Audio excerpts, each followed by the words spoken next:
Good morning to one and all. Today I am going to discuss about refrigeration and air conditioning. Myself Sheikh Muhammad Shakir, lecturer in Mechanical Engineering, QQ Government Polytechnic, Hyderabad. In the previous PPT, I have discussed about ice refrigeration, dry ice refrigeration, evaporation refrigeration. These three methods of refrigeration I have discussed. In ice refrigeration, we are using ice for producing refrigeration effect, and it produces a refrigeration effect of 5 degrees to 10 degrees. So in order to get less than 0 degrees centigrade, we are mixing salts with ice. And in dry ice refrigeration, it is commonly called as solid carbon dioxide. It produces refrigeration effect of 573 kilojoule per kg of dry ice, as I have mentioned in previous PPT. So here refrigeration effect produced is very high, that is we can produce much less temperature than ice refrigeration. Coming to evaporation refrigeration, in evaporation refrigeration we have discussed few examples, applications like cooling water inside the pot, and then cooling towers and power plant, and I have discussed some air cooler example. Okay, these are the three methods of refrigeration we have discussed previously. Now next we will go for next remaining of methods of refrigeration. So here today I am going to discuss about steam jet refrigeration, liquid nitrogen refrigeration. These two methods I will discuss, and some common term which we are using. In previous PPT I have mentioned latent heat, so I am giving notes here also. Latent heat, and we will discuss what is latent heat, sensible heat and total heat. So coming to first, steam jet refrigeration. In steam jet refrigeration, actually we all know that boiling point of water is depends on pressure. So at atmospheric pressure, so water will boil at 100 degrees centigrade at atmospheric pressure, we all know that. So what will happen if we reduce the pressure? If we reduce the pressure, boiling point of water also gets reduced. So boiling point of wherever there is a pressure, less pressure, boiling water will boil at less temperature itself. Now at 100 degrees centigrade, it is at atmospheric pressure, it is boiling at 100 degrees centigrade. So if you reduce pressure on surface of water to 6.5 centimeter of water pressure, then water will evaporate or boil at 10 degrees centigrade. So if you maintain pressure of 6.5 centimeter of water, so water will boil at 10 degrees centigrade, will boil and evaporate at 10 degrees centigrade. So if you reduce pressure further from 6.5 centimeter to, again if you reduce to 5 centimeter, 4 centimeter, so the boiling point also will reduce to very less than 10 degrees, means 6 degrees, 5 degrees centigrade water is going to boil. So boiling water need not necessarily be hot. So generally at atmospheric pressure we think that boiling point of water is 100 degrees C, so it will be, water will be hot. Yes, at 100 degrees C water will be hot. So boiling water need not be at 100 degrees C, because we are reducing pressure, means water will boil at 5 degrees, 6 degrees also.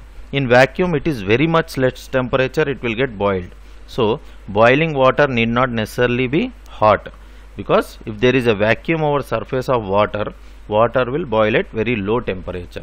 So boiling water is there, means it need not be hot, it may be cool also, but it again it is called boiling water only, because at atmospheric pressure boiling water is hot, because it will boil at 100 degrees C.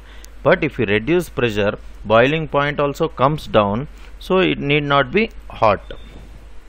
So in steam refrigeration we are using this principle only. So what we are doing in steam refrigeration means we are reducing the pressure. We are reducing the pressure and we are boiling the or evaporating the water. So this principle is adopted in steam refrigeration.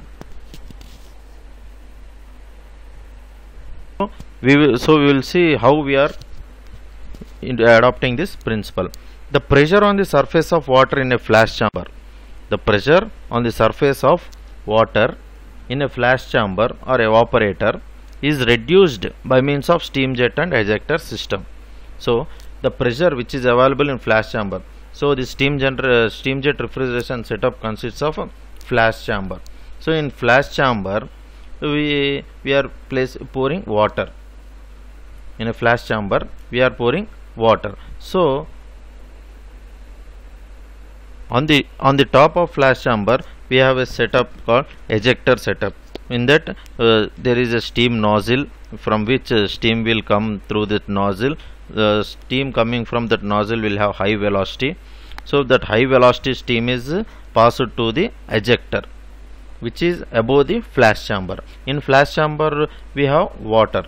So any air gases present on the surface of water will move to upwards. So what is happening? The steam coming from the nozzle will sweep up the gases present in the ejector. It will sweep the gases in the ejector because steam is coming with high velocity. So with high velocity that steam will sweep the vapors and gases present above the surface of water in the flash chamber. So in that way what is happening, and it will produce very less pressure or nearly equal to vacuum on the surface of water, because the steam is removing all the gases present above the flash chamber. We are removing the gases present in the flash chamber with the help of high velocity steam.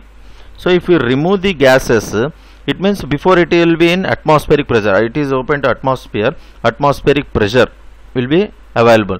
So we are removing that gases or vapor present above the flash chamber with the help of steam, high velocity steam. That steam will sweep up the gases. Whatever gases are present above the flash chamber, it will sweep up all the gases, and that gases are removed. In that way we are reducing the pressure on the surface of water. So in flash chamber, it is always happening in flash chamber. So in which what is happening after reducing, it causes to evaporate at low temperature. At low temperature evaporation taking place. It means during evaporation water absorbs the heat.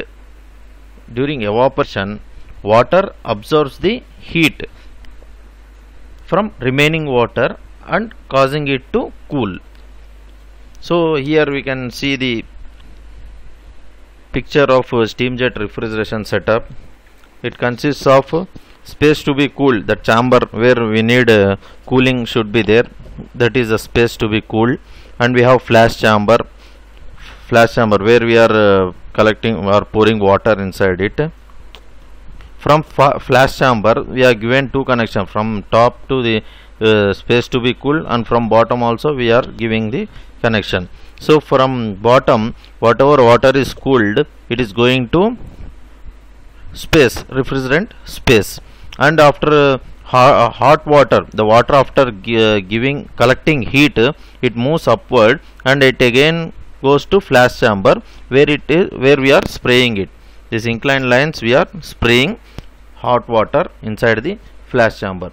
So above there is setup, boiler setup, so that steam, for showing steam is coming from the boiler, and nozzle setup is there. So steam jet, nothing but steam coming from the nozzle, we call it as a jet. This high velocity steam is coming. This is ejector. So from flash chamber the hot gases, any vapor will move upward. This steam will sweep up the gases in the above the flash chamber, and that steam after collecting gases, it is sent to condenser where it converts into water. This is the setup. So actually what is happening means we have to reduce the atmospheric pressure. if we reduce the atmospheric pressure, so automatically boiling point will come down. So water is present in flash chamber. For this water, what we are doing, we are removing the gases above the surface of water, vapor or gases above the surface with the help of steam jet. So if gases are removed, pressure is getting down. When pressure is getting down, boiling point will be also coming down. So water will evaporate at low temperature. Water will evaporate at low temperature. So during evaporation, what is happening means, during evaporation, water absorbs the heat from remaining water. During evaporation, water absorbs the heat from remaining water and causing it to cool. So on the surface, water will absorb heat from the remaining water, and heat is removed from that water inside flash chamber. So that water is getting cooled. Water is getting cooled. So water thus cooled is, whichever water is cooled is recirculated to the refrigerated space.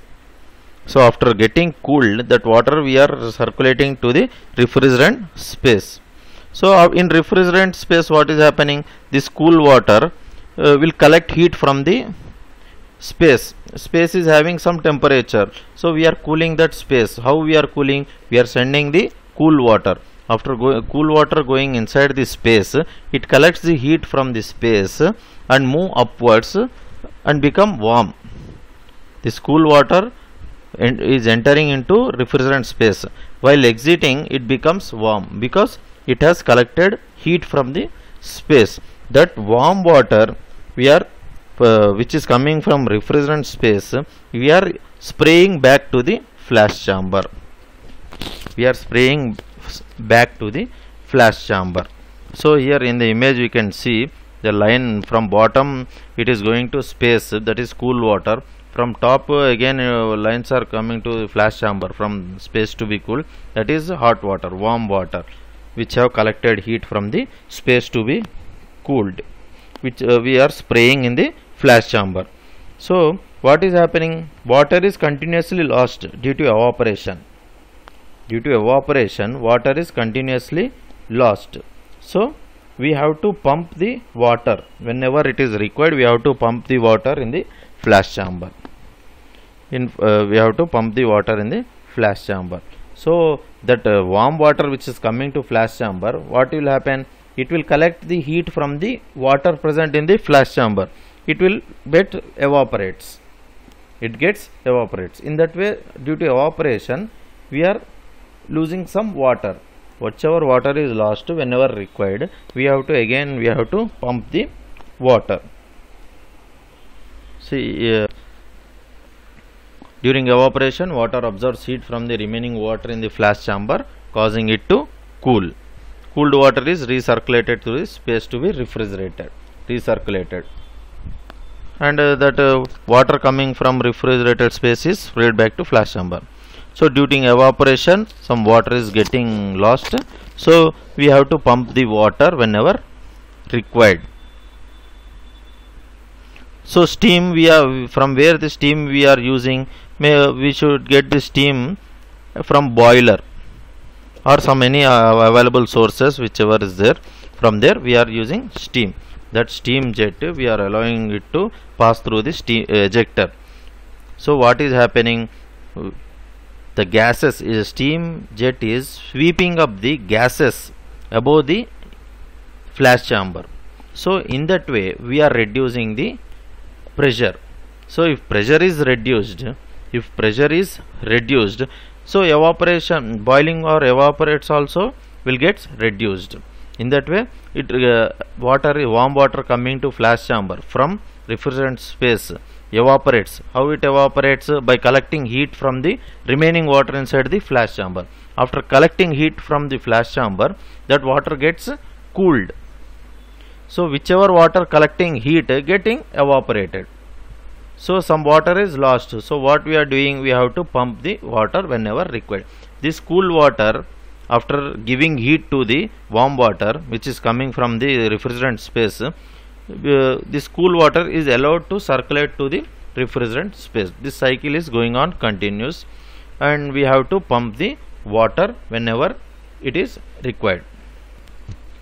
The main principle here we are using in steam jet refrigeration is by reducing boiling point of water, we are evaporating water at less temperature. Reducing boiling point of water. How we are reducing? By reducing pressure. At atmospheric pressure 100 degrees is a boiling point, but if we reduce the pressure less than atmospheric, so boiling point also comes down. It means we are boiling the water at very less temperature itself, very less temperature. If you maintain vacuum, temperature will be very much less, and water gets boiled easily, because water coming from the refrigerant space will not having why we are using this setup. If we are circulating water, and water will collect heat from the refrigerant space, and it will maintain some more than some room temperature. Suppose if we are circulating 30 degrees centigrade water, after circulating in the refrigerant space, it comes out with some more than that temperature, but at that temperature water is not going to boil. So what we are doing, so we are first reducing the pressure. So if we reduce the pressure, automatically boiling point also gets reduced. So it is easily for the warm water to get evaporated. In that way we are circulating water to the refrigerant. Here we used to regularly check the level of water. Because of evaporation, water is getting lost, so we need to make up water in the flash chamber. Whenever it is required, we have to wake up, and we have to make sure there should be no leakages. If there are leakages, air will enter inside, and we cannot maintain atmospheric pressure. We cannot maintain less than atmospheric pressure. If there is any leakage, it will be open to atmosphere, so pressure will not get reduced. If pressure is not reduced, boiling point also will not get reduced, so this whole setup will be in some problem. So we have to maintain all these conditions before we do this. Next method of refrigeration is liquid nitrogen refrigeration. Your question is arising, what question is arising means, why we are taking nitrogen here. So actually liquid gases can be utilized for production of refrigeration.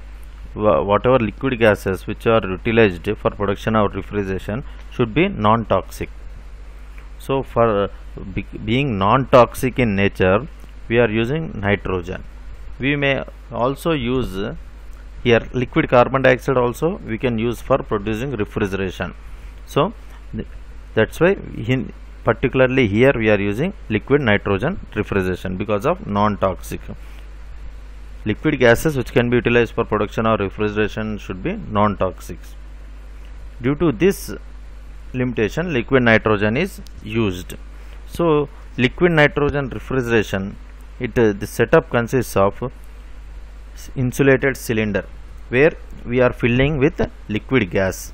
That liquid gas is filled in the well insulated cylinder, and how much gas is we are utilizing, the quantity is regulated by means of a valve. To a cylinder we have a valve where we regulate a quantity of gas, how much used, remaining gas, that all regulation takes place. The liquid gas is sprayed in the refrigerant space through nozzles. So liquid gas coming from the cylinder, insulated cylinder, what we are doing, we are spraying to the refrigerant space directly. Liquid nitrogen we are spraying in the refrigerant space through nozzles, So what is happening, the refrigerant space have some temperature. Whenever we are spraying that liquid gas to that space, so liquid gas will get evaporate. Liquid gas will evaporate, producing low temperature in the refrigerant space. So liquid gas evaporates, producing low temperature in the refrigerant space. So this is liquid nitrogen refrigeration setup. So we can use it in vehicles also, this setup. So this is a black color is a cylinder, liquid nitrogen cylinder, and we are using valve, say a circular shape valve. The circle represents valve. From cylinder, liquid gas with the help of valve regulation, we are sending it to header, top rectangle, black color rectangle, header, liquid nitrogen header. So liquid nitrogen will enter into that header, from where that header we are spraying that inverted triangular shapes, slanted lines, spraying. We are spraying to the refrigerant space, that total space where we need less temperature. There we are spraying the liquid nitrogen. Whenever liquid nitrogen is sprayed to the space to be cooled, what is happening means that space is already having some temperature. From that that space, the liquid nitrogen will absorb heat. It will absorb heat from that space. So after absorbing heat from that space, the space gets cooled. The space gets cooled. The space is getting cooled when liquid nitrogen is sprayed on that space. So after spraying on that space, liquid nitrogen will absorb heat. So the gas, after absorbing heat from that refrigerant space, we are releasing it into atmosphere. We are releasing that gas into atmosphere. So when temperature rises above the required temperature inside, when in the refrigerant space, whenever temperature rises then the required temperature, so what will happen means there will be temperature controller. The temperature controller opens the line, liquid line. Temperature controller will open the liquid line, and that liquid nitrogen enters into that header, spray header. That liquid nitrogen will enter into spray header, where it becomes vapor and maintains desired temperature. Where it maintains desired temperature. So whenever a liquid nitrogen is sprayed on the space, the space gets cooled. That liquid nitrogen gas, after absorbing heat from the refrigerant space, it will be released into atmosphere. So whenever with the required temperature is not maintained, suppose if the temperature is getting high, so that controller, what that controller will do, temperature controller, it opens the liquid line. The liquid line will open and the liquid nitrogen enters into spray header. So in that way, if a temperature rises, the controller valve will open and the liquid nitrogen is getting sprayed in the space to be cooled. After spraying in the space to be cooled, the space will become cool. The liquid nitrogen will absorb heat from that space, and what we are doing, we are evaporating that liquid nitrogen, that gas, after absorbing heat, we are releasing into atmosphere. In that way the cycle will go on continue. If temperature is not maintained, controller valve will operate and liquid will enter into spray header, it gets sprayed. So temperature will maintain, normal required temperature we have to maintain in this way. So the temperature produced in this liquid through the liquid nitrogen refrigerant is nearly minus 20 degrees centigrade. That much, very much less temperature is produced in liquid nitrogen refrigeration. So where it is useful actually, so this method is used for, where we are using means this method is used for cooling the vehicles that transport the fruits, vegetable, like that. If fish, food items, if fish to be transported from one place to another, we can use this refrigeration. Total vehicle will be, space will be cooled, maintained, refrigeration cooling effect is maintained. So temperature will be minus 20 degrees. It is so nothing but it is in frozen state. So this method may also be utilized for cold storages. In cold storages, where we store vegetables without getting spoiled, agriculturists use this cold storages so that their vegetables or fruits should not get damaged or spoiled. So they keep all these food items in cold storages. In cold storages also we can maintain this setup. It is very simple, and we should have a liquid nitrogen cylinder and some valves, and it is also useful in vehicles, transporting vehicle. Directly this setup can be installed in vehicles where transportation takes place. So we will discuss a little summary of this liquid nitrogen refrigeration. We are filling the liquid nitrogen inside the insulating cylinder, and we are having some valves and spray header. We have spray header and temperature controller. We are having liquid nitrogen from cylinder enters into spray header. From there it is getting sprayed to the refrigerant space wherever we need cooling. There we are spraying that liquid nitrogen. That liquid nitrogen will absorb heat from that space. After absorbing heat, it is released into atmosphere. So whenever temperature rises in the refrigerant space, so automatical temperature controller will allow the liquid nitrogen to flow to the header, spray header. From there it again gets sprayed to the refrigerant space. Again it will absorb heat, so that the cycle will go on continue. Here requirement is we need to fill the cylinder with liquid nitrogen. Temperature maintained is, here we are getting temperature is very less, -20 degrees C in frozen state. So all food items, full stuff which are perishable, we can transport it from one place to another. If the distance is long also, we can transport through vehicles. For long time we can maintain frozen state, the milk products, all those things. And it is mainly useful in cold storages also, which is very much required for agriculturists. So these are the methods we have discussed. So totally I have discussed 5 methods of refrigeration. In the previous PPT I have discussed 3 methods. Here I have discussed 2 methods of refrigeration. So here I am discussing about latent heat, sensible heat and total heat. Actually in the last PPT I have just given brief discussion about latent heat. So now I will discuss about latent heat in detail here. So we have latent heat of evaporation, latent heat of condensation, latent heat of fusion. So what is actually latent heat? It is the latent heat of evaporation. Firstly I will discuss. It is the heat required for change of state from liquid to gas. Evaporation means from liquid to gas. The state change will occur, and temperature will remain constant without temperature change.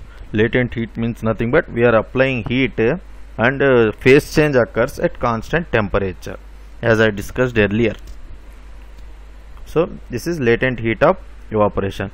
We know water boils at 100 degrees centigrade, and it changes state from water to steam at same 100 degrees centigrade at atmospheric pressure. So at 100 degrees centigrade, if we boil water, if it reach 100 degrees centigrade, and if we go on applying heat, so that water will convert into steam.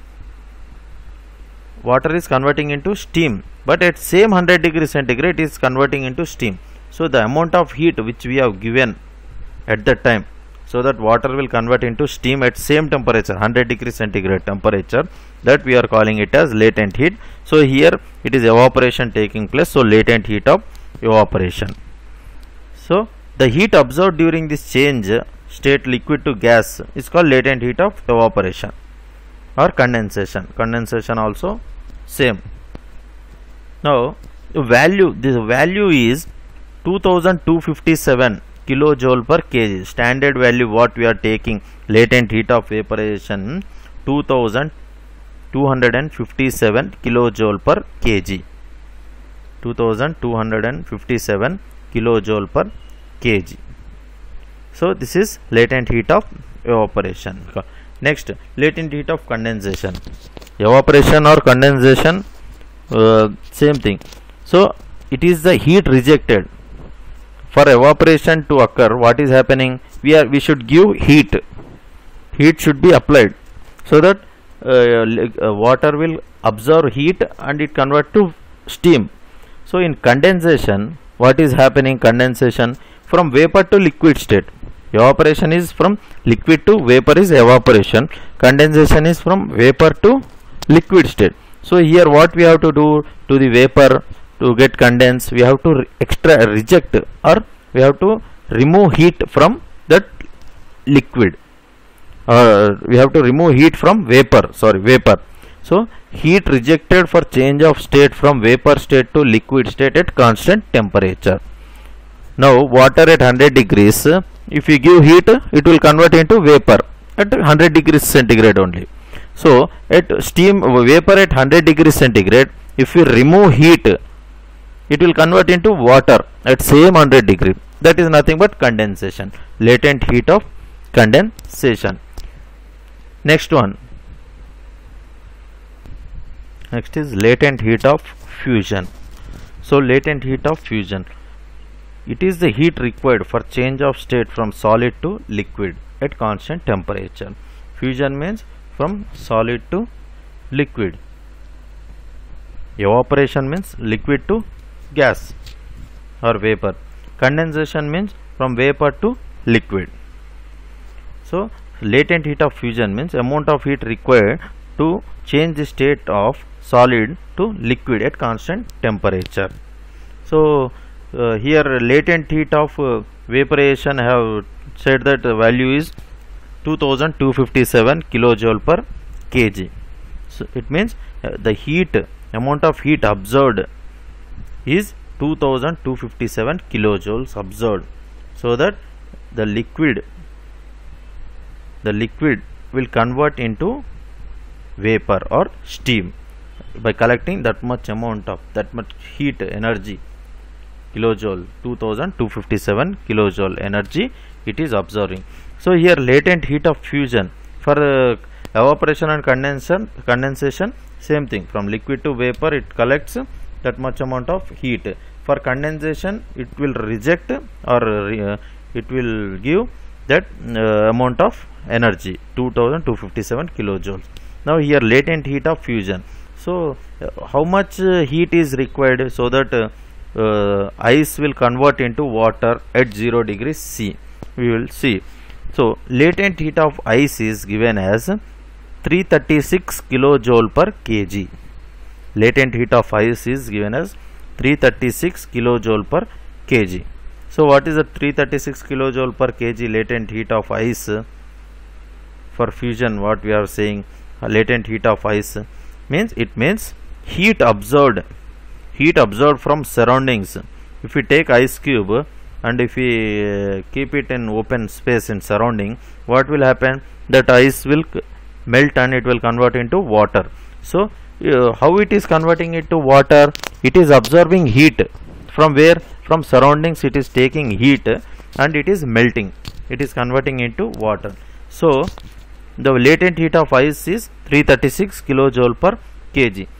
It means heat absorbed from surroundings by 1 kg of ice. We have said unit latent heat of ice is 336 kilojoule per kg. Means for 1 kg ice at 0 degrees C, 1 kg ice at 0 degrees C, to convert it into water at 0 degrees C, how much amount of heat is required? 336 kilojoule of heat is required, so that 1 kg of ice at 0 degrees will convert into water at 0 degrees C. At atmospheric pressure, surrounding, I have said, at surrounding means atmospheric pressure. So this is called latent heat of fusion of ice. So for ice to convert to water, how much amount of latent heat is used? 336 kilojoule. For 1 kg ice, if we take 336 kilojoule of heat is required. For water to convert it into steam or vapor, same, the amount is 2257 kilojoule amount of heat is required. to convert 1 kg of water into steam.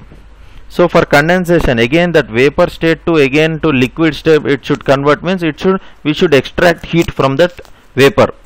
So how much amount of heat we have to remove from that vapor so that it will convert into water at the same temperature 100 degrees C, means 2257 kilojoule amount of heat is required. So this is the latent heat of evaporation, latent heat of condensation, latent heat of fusion. So our next topic is sensible heat. Sensible heat, we have discussed about latent heat. Now sensible heat. Sensible heat, when a substance is heated, if we heat any substance, now suppose in surrounding, if we take out any substance and if we heat it, what will happen? Temperature will rise. Why it is rising temperature? Because we are adding heat. So when a substance is heated, the temperature rises and as the heat is added. So the increase in heat, we are increasing heat without any change in its state. In latent heat, we are heating temperature, what is happening at constant temperature. But here when we heat, temperature rises and there will be no phase change will takes place. That is called sensible heat. When similarly, if we add heat, temperature rises. When heat is removed from the substance, what will happen? Temperature will fall down, temperature get reduced. So the heat, this heat is also called as sensible heat. If we give heat, temperature rises.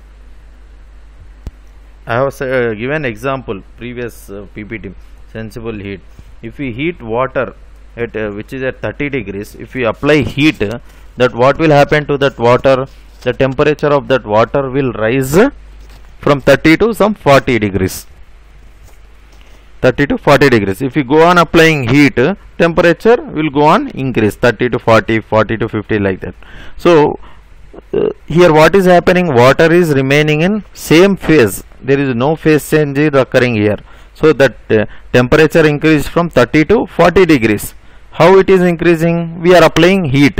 So the applied heat, whichever heat we are giving, we are calling it as sensible heat, because there is no phase change occurring. What we discussed in latent heat, what is happening? We are applying heat, but temperature is not increasing and phase is also not same. It is changing its stage, phase change, liquid to vapor, vapor to liquid, solid to liquid, like that. It is changing its phase. So that we call it as latent heat. Now here just we are giving heat and we are increasing the temperature and there is no phase change. And when we are removing heat, temperature also reduces from that substance. So that heat whichever we are giving, so the temperature rises without any phase change is occurring. That heat is called sensible heat. If we remove heat also, temperature reduces without any phase change. So that heat is called sensible heat. So this is also measured in kilojoules. It is a energy. It is also measured in kilojoules. Actually we denote it by H suffix F, where latent heat is denoted by H suffix Fg. So these are the sensible heat and latent heat.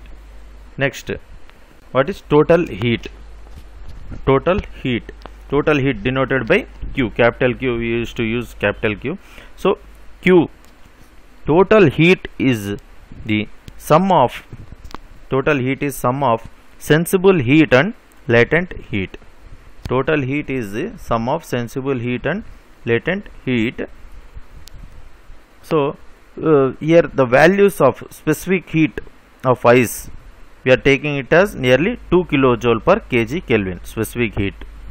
Specific heat of water is 4.2 kilojoules per kg Kelvin we are taking. Now till now we have discussed steam jet refrigeration, liquid nitrogen refrigeration, sensible heat, latent heat and total heat. From exam point of view, many important questions will be arising from this. from steam jet refrigeration. Steam jet refrigeration. What is the principle involved or applied in steam jet refrigeration? Principle, which principle we are using in steam jet refrigeration? Boiling point, boiling point of water depends on atmospheric pressure. Boiling point of water depends on pressure. So boiling point of water depends on pressure means, if we increase pressure, boiling point is going to increase. If we reduce pressure, boiling point also getting reduced. So using this principle, reducing of boiling point principle, so that at less temperature we are getting evaporation. So we are using this principle in steam jet refrigeration. We have discussed all the setup, flash chamber, ejector, refrigerant space, all those things. So the principle used is very important here, whichever principle we are using in steam jet refrigeration. And in next, liquid nitrogen refrigeration.